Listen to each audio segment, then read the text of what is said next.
बिस्मिल्लाहिर्रहमानिर्रहीम, अस्सलाम वालेकुम। आप देख रहे हैं program news night with Anika Nisar. नाज़रीन, पाकिस्तान के अंदर सियासी अदम इस्तेहकाम, माशी अदम इस्तेहकाम को शदीद हवा देता हुआ हमें नजर आ रहा है। पाकिस्तान के बुलंद तरीन सतह के ऊपर डॉलर रिकॉर्ड बुलंद तरीन सतह के ऊपर पहुंच चुका है। 227 ओपन मार्केट के अंदर और 225 इंटरबैंक के अंदर आज ट्रेड होता रहा और ऐसा लगता है कि अभी भी डॉलर के पर कोई कुतर नहीं सकेगा।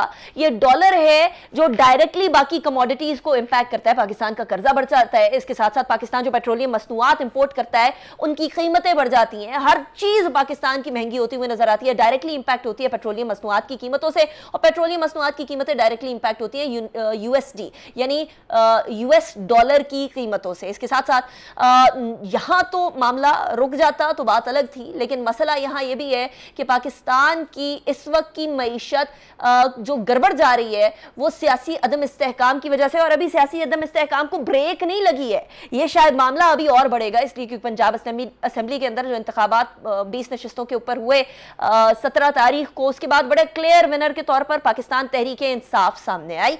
लेकिन कल रात को राना सनाउल्लाह साहब ने एक स्टेटमेंट दी है। उस स्टेटमेंट के अंदर उन्होंने फरमाया है कि 5-6 लोग इधर उधर हो जाएं तो कुछ भी हो सकता है। वो स्टेटमेंट सुनिएगा, उसके बाद फिर आगे बढ़ते हैं। हमारे पास भी 180 है, फर्क सिर्फ 5 वोटों का है।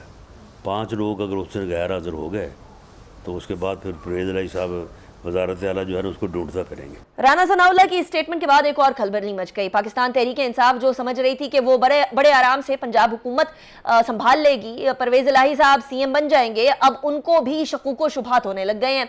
यहीं फवाद चौधरी साहब ने कहा कि 40-40 करोड़ रुपए देकर एमपीएस को खरीदा जा रहा है, बैरून मुल्क भेजने की साजिश भी हो रही है। उन्होंने भी क्या कहा वो भी सुनिएगा।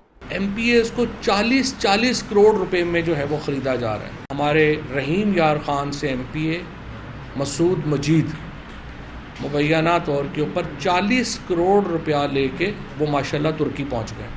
अब इस सूरत हाल के बाद, स्टेटमेंट के बाद फवाद चौधरी साहब की और राना सनाउल्लाह साहब की एक अलग टग ऑफ वॉर शुरू हो गई है। पंजाब असेंबली एक बार फिर अखाड़ा बनते हुए नजर आ रही है। आने वाले दिनों के अंदर क्या होने जा रहा है इस हवाले से बात करेंगे और ये किस तरीके से पाकिस्तान की मईशत के ऊपर इंपैक्ट करेगी। पाकिस्तानी सियासत के अंदर क्या ये रस्साकशी पाकिस्तान को ही तो नुकसान नहीं पहुंचाने लगी, तमाम के बारे में बात करेंगे। मेरे साथ जो मेहमान मौजूद है मैं उनका तारुफ करवा दूं। इस्लामाबाद स्टूडियोज के अंदर हमारे साथ मौजूद है ताहिरा औरंगजेब साहिबा, सीनियर रहनुमा है PMLN की, किसी तारुफ की मोहताज नहीं है। बहुत शुक्रिया ताहिरा साहब, आपने हमें ज्वाइन किया। हमारे साथ मौजूद हैं वलीद इकबाल साहब, पाकिस्तान तहरीक इंसाफ के रहनुमा और सेनेटर हैं। बहुत शुक्रिया, आपने भी हमें ज्वाइन किया। इसके साथ साथ हमारे साथ senior analyst brigadier Mahmood Shah साहब भी हमारे साथ मौजूद हैं। बहुत शुक्रिया ब्रिगेड साहब, आपने भी हमें ज्वाइन किया। It's a pleasure having you in the show as well. Break की तरफ जाएंगे। ब्रेक के बाद वलीद इकबाल साहब से प्रोग्राम का के पहले सवाल से आगाज करेंगे डिस्कशन का। See you after the break.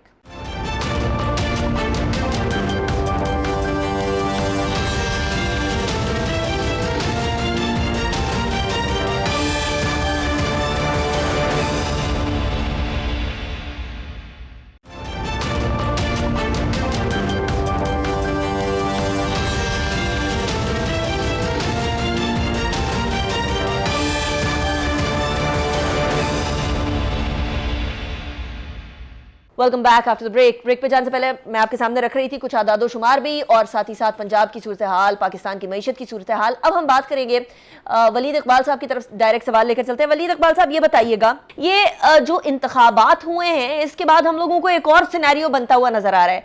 Fawad Chaudhary साहब कह रहे हैं कि एमपीएस को 40-40 करोड़ रुपए देकर बाहर भेजा जा रहा है।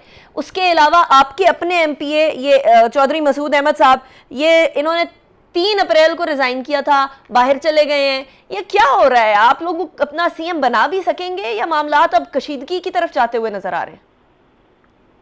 देखिए जी, जो इलेक्शन हुआ है उससे तो अब वाज़ेह है कि किस किस्म का वेव चल रहा है। और ये इलेक्शन हुआ है बावजूद इस तमाम जिसे कहते हैं हर किस्म का हथकंडा इस्तेमाल हुआ है इलेक्शन कमीशन की तरफ से भी, और जो इंतजामिया के मुताल्लिक आपको अंदाजा नहीं कि कितने, और खासकर विमेंस के पोलिंग स्टेशन में कितने लोग वापस गए हैं, क्योंकि लिस्ट के अंदर से 5-6 का घराना है तो 2 वोट वहां है और 4 कहीं और भेज दिए गए हैं और उनको वापस भेज दिया गया। अभी तो आपने देखा नहीं कि टर्नआउट इससे और कितना ज्यादा हो सकता है। तो वो पॉपुलैरिटी तो एक तरफ है, और जिसके बाद अगर कोई किसी भी वफाकी हुकूमत सो कॉल्ड और पंजाब हुकूमत एक जर्रा भर भी उनमें मोरालिटी कोई शर्म, कोई हया होती तो वो इस्तीफा दे देते और ऑल पार्टीज कॉन्फ्रेंस कॉल करके अगले इंतखाब के लिए जो है रास्ता हमवार करते। ये करना चाहिए था, लेकिन उसका उलट या उसका ऑपोजिट जो है वो हो रहा है। और आपने देखा है कि इसके वजह से जब पॉलिटिकल अनसर्टेनिटी होती है तो इकोनॉमिक इंस्टेबिलिटी भी साथ ही आ जाती है। आप स्टॉक मार्केट का हाल देख लें, आप करेंसी की सिचुएशन देख लें, इस वक्त रुपए की कदर जो है वो कहाँ जा रही है। तो मुझे ये लगता है कि ये ढीठ लोग जो कि मसनूई, गैर फितरी और साजिशी तरीके से इक़्तिदार में आए, ये ढीठ लोग उस वक्त मानेंगे जब पाकिस्तान की इकोनॉमी, उसकी मईशत, उसकी सियासत तबाह बर्बाद हो चुकी हो। इनको शर्म आनी चाहिए, ये पहली बात है। दूसरी बात कि डबल शर्म इसलिए आनी चाहिए कि ये आसिफ जरदारी जो डाकू पहले टिकट खरीदता बेचता था ब्लैक के अंदर, अब MPAs और MNAs और सेनेटर्स को खरीदता और बेचता है। ये लोग जो है हमारे मुल्क के मुस्तकबिल का और फैसला कर रहे हैं, और हमारी अवाम की जिसके साथ जो हो रहा है इस वक्त, जिस तरह से मईशत जो है वो फ्री फॉल में है, ये सारी कार्रवाई मार्च अप्रैल से ना हुई होती तो पाकिस्तान की अवाम को कितनी ज्यादा रिलीफ मिलती। ये एक तरफ बात है। और ये कि अब ये पंजाब हुकूमत के साथ ये जो कर किया जा रहा है, हमें मिले हुकूमत ना मिले, 188 की गिनती वाजे है इस वक्त जो 17 का रिजल्ट आया है उसके बाद। अब उसके साथ जो खिलवाड़ किया जा रहा है इस खरीदो फरोख्त से, मैं कहता हूं कि लानत का लफ्ज भी उससे छोटा लफ्ज, उसके लिए छोटा लफ्ज है।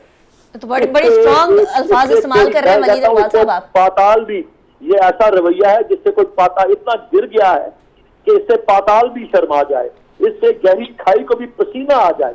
ये जो जरदारी शरीफ गठजोड़ है ये बहुत ही काबिल मुजम्मत और बाइस शर्म है।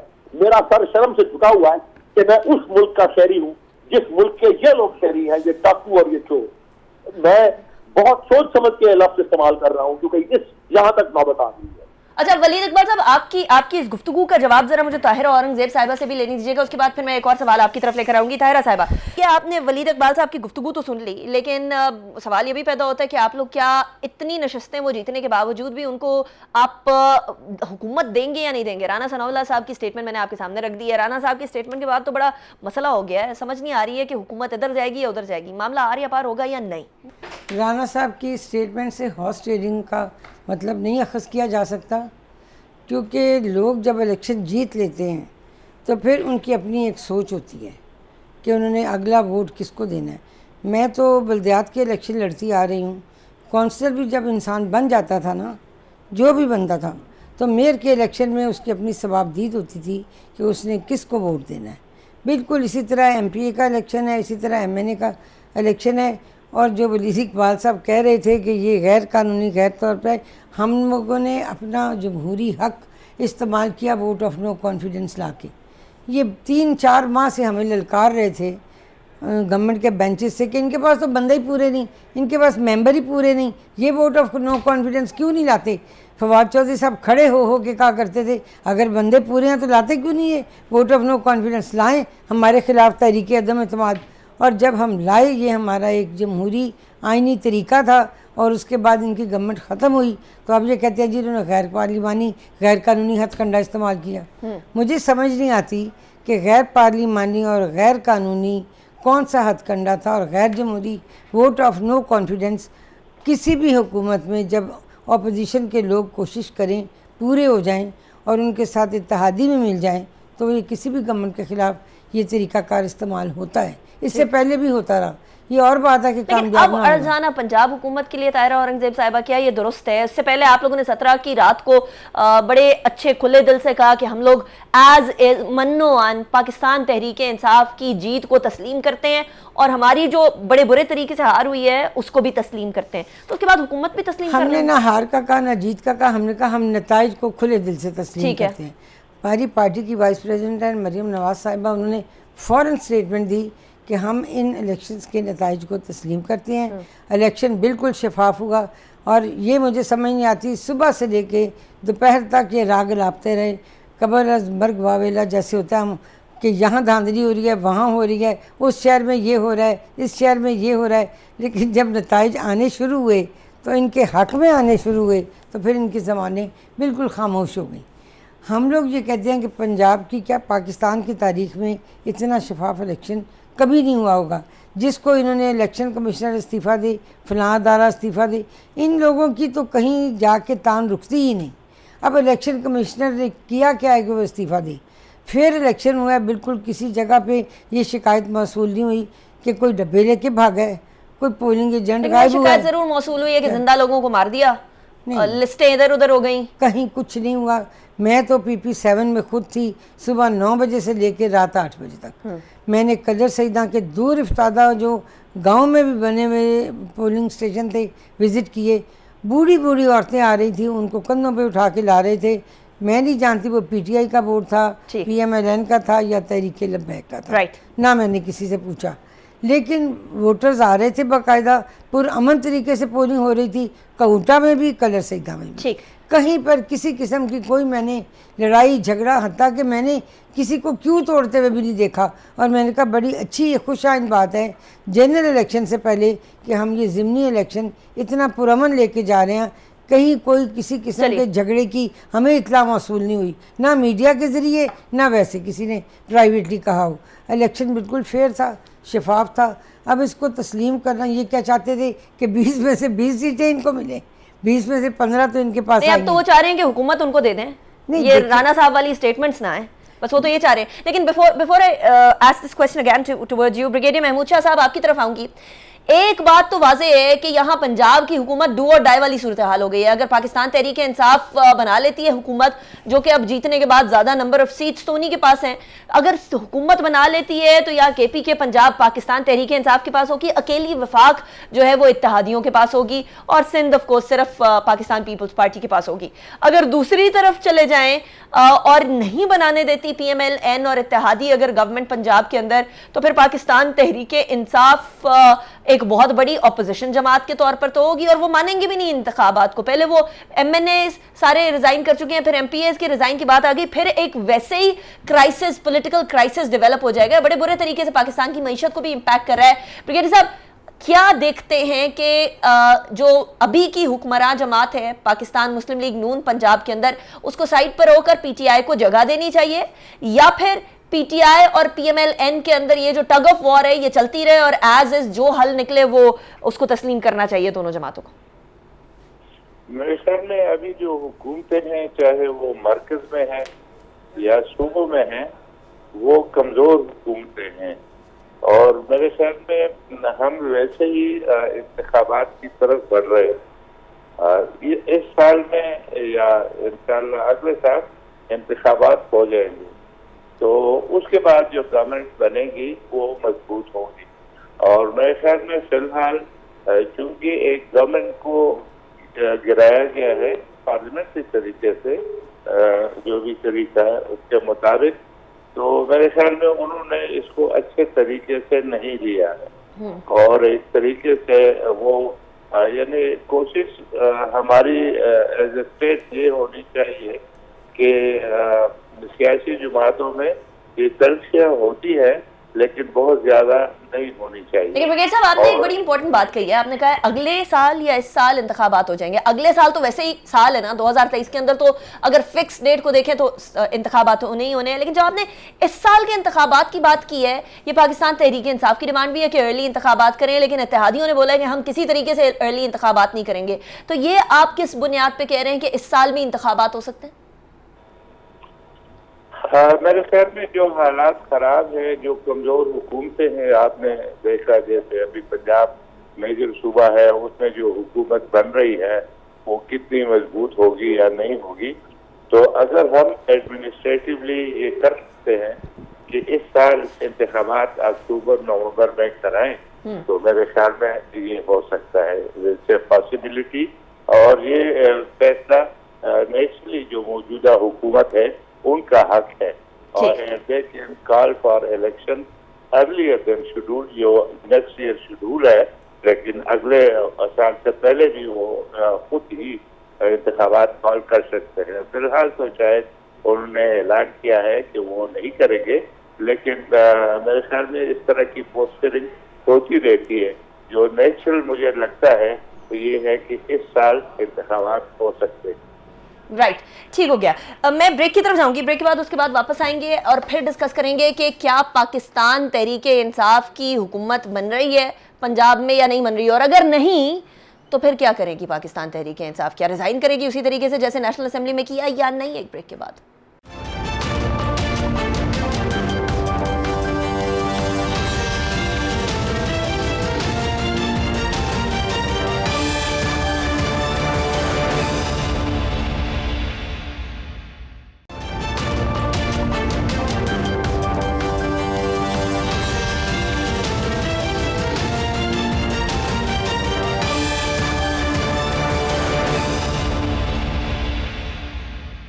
Welcome back after break. Break पे जाने से पहले हम बात कर रहे थे पाकिस्तान तहरीके इंसाफ वर्सेस PMLN इत्तेहादी टग ऑफ वॉर चल रही है। चौधरी शुजात साहब के साथ मुलाकातें, जरदारी साहब की कुछ नतीजा ना निकलना, फिर PTI के MPA का बाहर चले जाना, उसके बाद फिर शरकपुरी साहब का रिजाइन कर देना, फैसल नियाजी साहब का रिजाइन कर देना, PMLN का और PTI का, दोनों के धड़ों के अंदर खलबली मचे होना।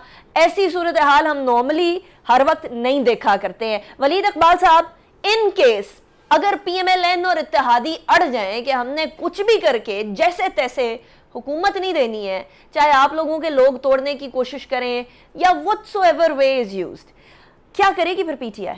क्या लाहे अमल होगा? देखिए जी, वैसे ये बात मुझे हैरत है कि आप ये सवाल पूछ रही हैं। हाँ।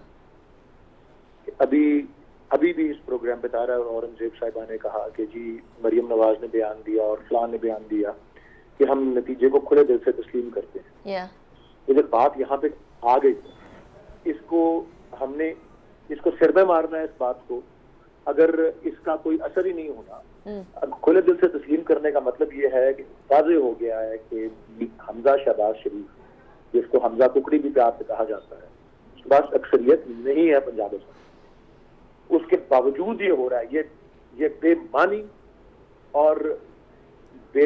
और जिसे मैं कहता हूं कि मिसलीडिंग किस्म की बात है कि जी हम नतीजे को खुले दिल से लेते हैं, क्योंकि सिर्फ बयान की हद तक ये दुरुस्त है, और उसके बाद जो कार्रवाई हो रही है और जो आसिफ जरदारी डाकू जिसको जेल में होना चाहिए, वो ये फैसले कर रहा है। और ये क्या होगा, आपका सवाल अगर ये है कि PTI क्या करे या ना करे, इस तरह का रवैया 17 जुलाई के नताइज के बाद सिर्फ एक ही चीज के नविश्ता दीवार है कि इन्होंने ये पाकिस्तान की मईशत को मार के मरेंगे और कुछ नहीं होगा।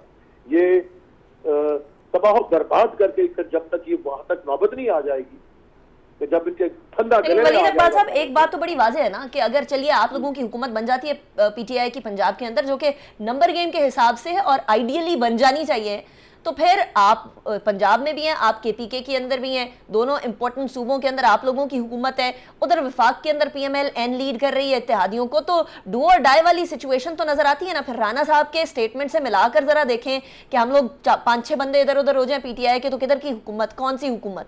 तो इस स्टेटमेंट के हिसाब से आपको अपना लाहे अमल आगे का कोई तय तो किया होगा, कोई डिस्कस तो किया होगा कि हम अगर ये नहीं बना देते हुकूमत तो हम क्या करेंगे? वो 22 के बाद देखी जाएगी, 22 को आने दें, we will cross the bridge when we get to it.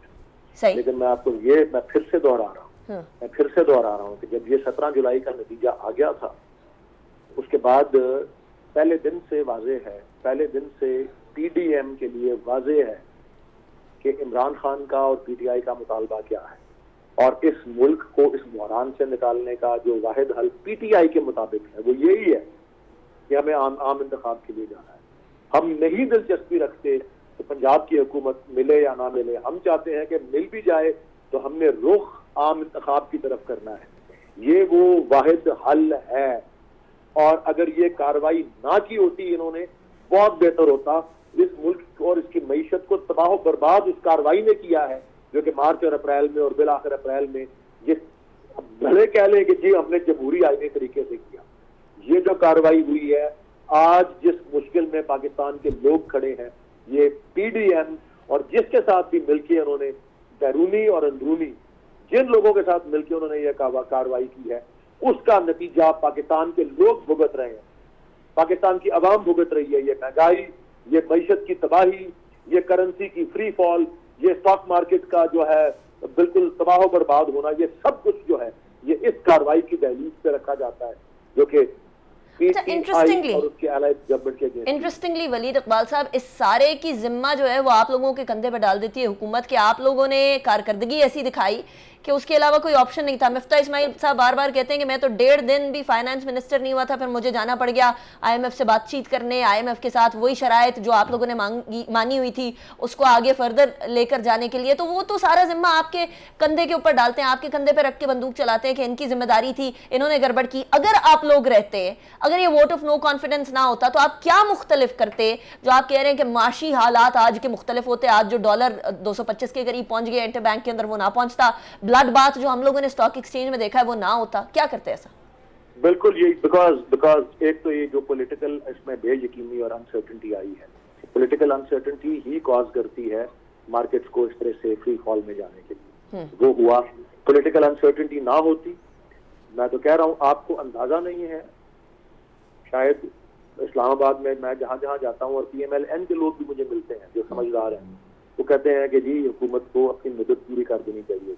अगर हम इतने बुरे थे तो 2023 में वोटर हमसे इंतकाम ले लेते, वो इनको करने देना चाहिए था। हमारे पास पूरा प्लान मौजूद था। आप शौकत तरीन साहब के साथ एक प्रोग्राम कर लें 1 to 1, आपको वो पूरा फॉर्मूला बता देंगे। वो इवन जो सब्सिडीज हम देके गए, अगर हमने इतना बुरा प्रोग्राम किया हुआ था निगोशिएट, तो इन्होंने रीनिगोशिएट क्यों नहीं कर लिया? क्या ये रॉकेट साइंटिस्ट तो अपने आप को ये कहते हैं, ये शहबाज शरीफ स्पीड, ये रिंग पिस्टन का रंग क्यों लग गया उसको यहाँ इस बार हुकूमत में आके? यही तो मैं कह रहा हूँ कि ये जो पॉलिटिकल अनसर्टेनिटी इससे कॉज हुई, ये इसने हमारी मईशत को यहाँ तक पहुंचाया है। अच्छा, वैसे शौकत तरीन साहब से मेरी बात हुई थी, ये ना किया होता तो बहुत बेहतर रहता। अब ये इसीलिए तो इंतकाम लिया है, बैलेट बॉक्स के जरिए वोटर्स ने इनसे इंतकाम लिया है। ठीक, ये जहाँ पे छोड़ के गए हैं, ठीक, हमारे पास छोड़ के गए होते हाँ। तो पूरा प्रोग्राम 2023 के अगस्त तक हमारे पास प्रोग्राम मौजूद था। ठीक। अच्छा, शौकत तरीन साहब से वैसे मेरी मुलाकात हुई थी और उन्होंने कुछ बातें बताई भी थी चीदा कि वो क्या समझते थे कि किस तरीके से पाकिस्तान तहरीक इंसाफ आगे लेकर जा रही थी। लेकिन ये हर जमात का अपना अपना जाविया होता है। यहाँ हम लोगों को PMLN में मिफ्ता इस्माइल साहब ये बताते हैं कि वो किस तरीके से बेहतरी और इस्तेहकाम की तरफ लेकर जा रहे हैं। लेकिन ताहिरा औरंगजेब साहब, ये बात तो वलीद इकबाल साहब की 100% दुरुस्त है कि आप लोगों ने अपने पाँव पर कुल्हाड़ा मार दिया ये हुकूमत लेकर। हुकूमत तो ले ली, उसके बाद जो माशी हालात है उसके बाद आप बैठकर सारे इत्तेहादी डिसाइड करते हैं कि नहीं जी हमने तो हुकूमत छोड़नी नहीं है, हम हुकूमत में रहेंगे, इंतखाबात होंगे तो वक्त के ऊपर होंगे, उससे पहले उसके बाद कोई सवाल ही पैदा नहीं होता। अगर आप देख रहे हैं आगे खाई है, पीछे जो है वो पहाड़ है, तो इंतखाबात करा ही दें, इसमें क्या मसला? देखें, पौने 4 साल तकरीबन इस गवर्नमेंट ने क्या किया? सिर्फ चोर डाकू, ना किसी के खिलाफ कोई सबूत था, सबको जेल भेजा। कभी एक जा रहा है, कभी कोई लीडर जा रहा है, कभी कोई जा रहा है। हमने जिस वक्त ये वोट ऑफ नो कॉन्फिडेंस किया तो 2 चीज़ें थी, या हम सियासत बचाते या रियासत बचाते। तो हमने ये बेहतर समझा कि इस वक्त हम रियासत को बचाएं। रियासत को बचाने के लिए इक़्तिदार लिया गया और ये वोट ऑफ नो कॉन्फिडेंस किया गया। अब रह गई IMF से बातचीत, तो जो ये मुआहदात करके गए, इन्होंने सिग्नेचर सिर्फ नहीं किए थे।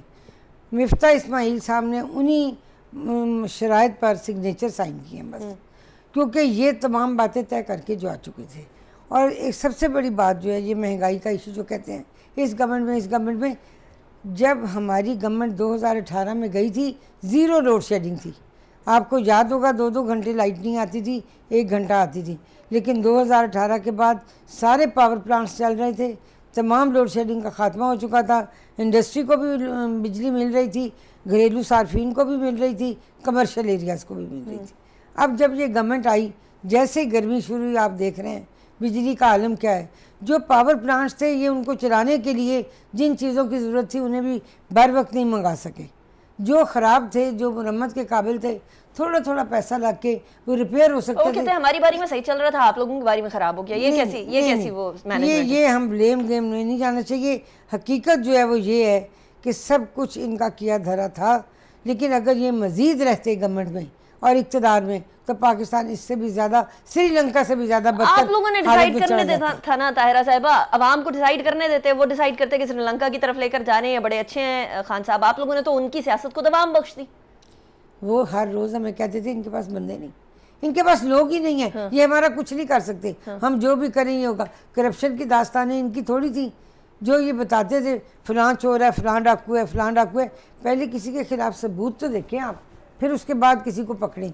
हम लोगों ने कहा नैब के भी कवानीन की इस्लाह की जाए, इलेक्शन रिफॉर्म्स भी की जाए। हमने बार बार इन्हें ये कहा हाउस के फ्लोर पे कि इलेक्शन रिफॉर्म्स होनी चाहिए। इलेक्शन कमीशन कहता है हमने 13 खतूत लिखे प्राइम मिनिस्टर इमरान खान को कि जी ये फंडिंग हमें चाहिए, हल्का बंदियाँ हमने करनी है, वोटर्स लिस्टें बनानी है नई, और मरदमशुमारी भी होनी है। उन्होंने हमारे एक ख़त का जवाब नहीं दिया। ये मैं ऑन एयर आपको कह रही हूँ। और उसके बाद ये इलेक्शन रिफॉर्म्स के बगैर नए इलेक्शन पे जाना बिल्कुल बेवकूफ़ी है। जब तक इलेक्शन रिफॉर्म्स होंगी, जब तक हम देखेंगे कि नैब के कवानीन की इस्लाह के लिए क्या कवानीन होने चाहिए, फिर हमें नए इलेक्शन की तरफ भी बढ़ना चाहिए। अच्छा, गवर्नमेंट दे देंगे, पंजाब गवर्नमेंट उनको दे देंगे या नहीं? नहीं दे देखिए, देनी चाहिए आपके ख्याल में? आप बड़े एक वेटरन पॉलिटिशियन हैं, मुस्कुरा भी रही हैं, यानी आपकी नज़र में दे देनी चाहिए ना उनको नहीं हुकूमत? क्यों दे देनी चाहिए? 187 उनके पास 188 मेंबर। देखिए मैं आपके पास 180? नहीं, मैं एक आपसे अर्ज करूं, ये 5 सीटें अभी हमने ली हैं, ये भी पीटीआई की थी। 20 लोग जो आए इंडिपेंडेंस की थी। नहीं, ये मुनहरफ और अकीन थे ना, पीटीआई के थे। लेकिन वो विक्ट्री तो उनकी एज इंडिपेंडेंट हुई ना? कुछ नहीं, लोगों की। इंडिपेंडेंट क्यों? राजा सगीर साहब को पीएमएलएन ने टिकट दी कोटा के अंदर, वो इलेक्शन जीते। ठीक। इंडिपेंडेंट सिर्फ एक कैंडिडेट थे, वो भी नहीं पहले नहीं मुस्लिम अभी, लीग के लेकिन जो लास्ट 2018 के इंतखाबात थे, 10-20 के अंदर से नशिस्तें पीटीआई ने जीती थी, 10 इंडिपेंडेंट ने जीती थी, जो बाद में पीटीआई में आए थे। ठीक है, उसमें 5 तो अभी हमारे पास आ गई सीटें। ठीक हो गया। 5 सीटें जब आ जाती हैं, और उससे पहले भी असेंबली में हमारी काफ़ी अक्सरियत है, तो हमें मुकाबला तो आखिर वक्त तक करना चाहिए। देखिए ना, ये मुकाबला छोड़ के बैठ जाना तो सियासत नहीं। अच्छा, सियासत इस चीज़ का नाम तो है नहीं देंगे आप कि हुकूमत हम पे? लास्ट मोमेंट तक अपनी स्ट्रगल जारी रखेंगे। सही। वो भी जारी रखेंगे, वो जारी रखे हुए हैं, हम भी जारी रखेंगे। इसके अंदर पैसा तो नहीं चलेगा? हॉर्स ट्रेडिंग तो नहीं होगी? नहीं, हॉर्स ट्रेडिंग का फिर क्या होगा? फिर कोई और क्या तरीका? लोग मुस्लिम लीग नून से मुतासिर होकर खुद कैंडिडेट को वोट देंगे, कोई पैसा नहीं चलेगा। पैसा क्यों चलेगा? सब साहिब हैसियत हैं तमाम। लेकिन अगर वो लोग वोट दे देते हैं तो ये सीएम का इंतखाब है, फिर वो वही आर्टिकल 69 वाली बात आ जाएगी ताहिरा औरंगजेब साहिबा, वो तो उसके ऊपर तो इलेक्शन कमीशन ने वैसे फैसला दे दिया। नहीं, देखिए मैं ये नहीं कह रही कौन किसको वोट देगा। अच्छा, लेकिन आपने इलेक्शन कहा ना पीएमएलएन को मुतासिर होकर वोट दे देंगे। नहीं, देखिए जैसे राना साहब ने कहा कि इलेक्शन एक ऐसी गेम है कि 22 तारीख तक ये कुछ नहीं कहा जा सकता किसी का बंदे नहीं आएंगे इनके। नहीं, मैं ये कुछ नहीं प्रोग्राम, मेरे पास तो इनका प्रोग्राम है नहीं। अच्छा। ना शेड्यूल है ना प्रोग्राम है। लेकिन ये हमें उम्मीद वासिक है कि पंजाब में गवर्नमेंट पीएमएलएन की बनेगी इंशाल्लाह। राइट, ताहिरा औरंगजेब साहब, यही सवाल जो है ब्रिगेडियर महमूद शाह साहब की तरफ लेकर जाना चाहती हूँ। ब्रिगेडियर साहब, आपके सामने है, ताहिरा साहबा कह रही हैं कि उनको यकीन कामिल है कि हमजा शहबाज शरीफ साहब भी सीएम होंगे, वहाँ वलीद इकबाल साहब कह रहे हैं सवाल ही नहीं पैदा होता कि किसी भी तरीके से हम लोगों को जो है वो हुकूमत दे देनी चाहिए पीएमएलएन के हवाले। अब सवाल ये पैदा होता है कि क्या इस सूरत हाल में बढ़ती हुई सियासी कशीदगी के अंदर भी सारे इदारे जो हैं वो एज इज़ खामोश रहेंगे, या यहाँ कोई बात बढ़कर आगे आएगी? क्योंकि ये पॉलिटिकल जो अपहीवल है या पॉलिटिकल इंस्टेबिलिटी डायरेक्टली पाकिस्तान की मईशत को बड़े बुरे तरीके से मुतासर कर रही है। मेरे ख्याल में ये तो आखिरी दिन ही पता चलेगा और हमारे पॉलिटिक्स में तो ये होता रहता है, और मेरे ख्याल में हम अभी से कुछ नहीं कह सकते। मैं समझता हूँ कि एक चीज जिसके ऊपर मैं बात करना चाहता हूँ, आर्मी का जब उसने डिसाइड किया है कि वो न्यूट्रल रहेंगे, और मेरे ख्याल में ये बहुत अच्छा डिसीजन है कि वो न्यूट्रल रहेंगे और जो उनका रोल है आइन के मुताबिक उसके मुताबिक रहेंगे। लेकिन साथ साथ ये ज़रूरी है कि जो हुकूमत के स्टेट ऑफ पाकिस्तान के मुख्तलिफ, चाहे वो आर्मी है, इंस्टीट्यूशन जो मुख्तलिफ इंस्टीट्यूशन है, उनको वो स्ट्रेंथन करें। सही। और इसके बारे में सोचे कि पॉलिटिकल पार्टीज को ये इजाज़त नहीं होनी चाहिए कि वो इस्टेब्लिशमेंट के खिलाफ जो है वो कोई बयानिया बनाए, उसके ऊपर चलें और अपने वोट इस तरीके से बढ़ाएं। चाहे वो इलेक्शन कमिश्नर है, मेरे ख्याल में जो स्टेट ऑफ पाकिस्तान के अंदर जो सबसे मजबूत कुव्वत है वो आर्मी की है, तो वो स्ट्रेंथ नजर आनी चाहिए। इलेक्शन कमिश्नर को भी ये पॉलिटिकल पार्टीज को ब्लैकमेलिंग नहीं होने देना है। मेरे ख्याल में स्ट्रेंथन अगर करना है तो हमारी जुडिशरी को भी स्ट्रेंथन करना है, ताकि स्टेट के जो इंस्टीट्यूशंस है उनको अब्यूज न किया जा सके, और अगर कोई करता है तो उसको बाकायदा तो मेरे ख्याल में इसके ऊपर आर्मी को सोचना चाहिए कि जहां इसका ये रोल रिड्यूस हुआ है वहां पर वो रोल उनको मजबूत होना चाहिए। मेरे ख्याल में जितने भी डेमोक्रेटिक कंट्रीज है, चाहे वो आप अमेरिका की डेमोक्रेसी ले लें या बरतानिया की ले लें, कोई आदमी स्टेट को अब्यूज नहीं कर सकता। राइट। तो मेरे ख्याल में जो करते हैं और अपने सियासत के लिए करते हैं, वो सोचते हैं कि वो लोग आर्मी को गाली दे दी, और वो कुछ नहीं। उनको इसके ऊपर सोचना चाहिए और उसके तरीके और दूसरे जो है वर्कआउट करने चाहिए कि जहां एक तरफ जरूरी है कि मुल्क के अंदर पॉलिटिक्स बढ़े और बिल्कुल जो भी उनकी स्ट्रेंथ है उसके मुताबिक वो बढ़े, दूसरी तरफ उनके ऊपर स्टेट की तरफ से जो कंट्रोल है वो मजबूत रहना चाहिए। राइट बहुत शुक्रिया ब्रिगेडियर महमूद शाह साहब, thank you very much. Tahira Aurangzeb साहिबा बहुत शुक्रिया। वलीद इकबाल साहब आपने भी हमें ज्वाइन किया, was a pleasure having all of you. एक बात तो तय है कि जब तक पाकिस्तान के अंदर सियासी अदम इस्तेहकाम रहेगा वहाँ माशी अदम इस्तेहकाम भी रहेगा। माशी अदम इस्तेहकाम रहेगा तो पाकिस्तान की आवाम डायरेक्टली इम्पैक्ट होगी। हम लोगों की रेटिंग ऑलरेडी फिच और मूडीज ने आउटलुक को नेगेटिव करार दे दिया है। डॉलर की सतह आज आप लोगों ने देख ली 225 से भी तजावुज कर गई। उसके बाद ब्लड बाथ रहा स्टॉक एक्सचेंज के अंदर।